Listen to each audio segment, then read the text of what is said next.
கர்த்தருடைய பரிசுத்த நாமத்திற்கு மகிமை உண்டாவதாக. இன்றைய வேத வசனம் எபிரேயர் 3:6. நாமே அவருடைய வீடாய் இருப்போம். கிறிஸ்துவோ அவருடைய வீட்டிற்கு மேற்பட்டவரான குமாரனாக உண்மையுள்ளவராய் இருக்கிறார்.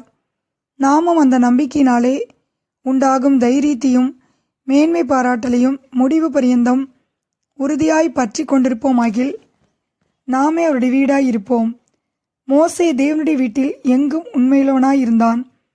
அதை பார்க்கிலும் இயேசு கிறிஸ்து அவருடைய வீட்டிற்கு மேற்பட்டவரான குமாரனாக உண்மையுள்ளவராய் இருக்கிறார் என்று வேதத்தில் வாசிக்கிறோம்.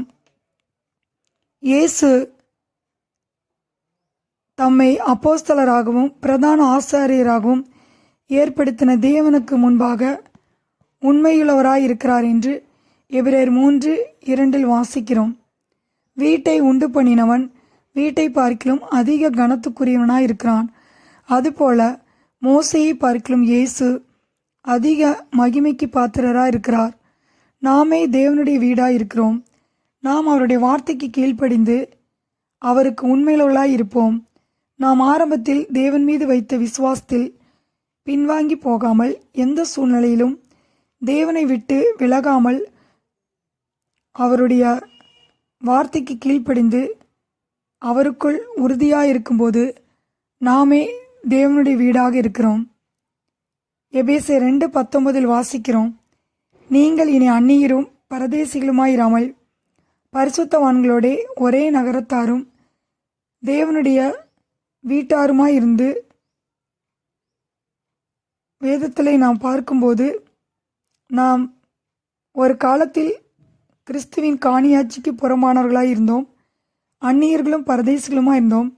இப்பொழுதோ இயேசு கிறிஸ்துவின் மீது நாம் வைத்த விசுவாசத்தின் மூலமாக நாம் தேவனுடைய வீட்டாரும் அவருடைய ராஜ்யத்தின் பிள்ளைகளாய் இருக்கிறோம்.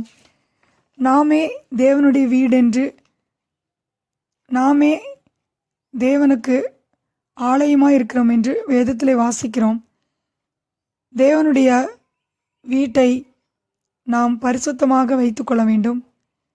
நம்முடைய ஆவி, ஆத்துமா, சரீரம் முழுவதும் தேவன் வாசம் பண்ணுகிற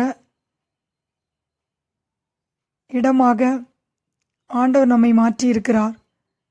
நாம் அவருடைய வீடாய் இருப்போம். எபிரேயர் 3:6 வாசிக்கிறோம். நாமே அவருடைய வீடாய் இருப்போம். கர்த்தர் தாமே இந்த வார்த்தையை ஆசீர்வதிப்பாராக. ஆமேன்.